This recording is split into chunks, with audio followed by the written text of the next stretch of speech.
Tony তো না কেমন বসে আছো? কি করা? একটু না সবাই ফলো করতেছে। টনি দেখেছেন?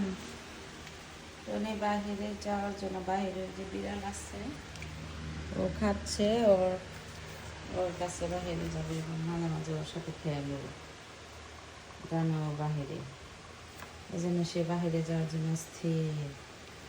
এই যে বসে এখানে ওরে দেখবে, কুচকি দিয়ে থাকা যাবে কি এই অবস্থা।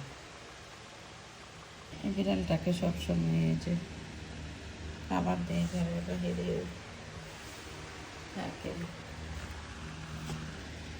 সবসময় সকাল বিকাল দুপুরে এখানেই থাকে। আজকে 6-7 বছর ধরে ওরে আমি এইভাবে খাবার দিই। ওর সাথে আরেকটা বিড়ালও ছিল, ওরা অনেক কিছু করছে কিন্তু ও শেষ বাচ্চা নেই।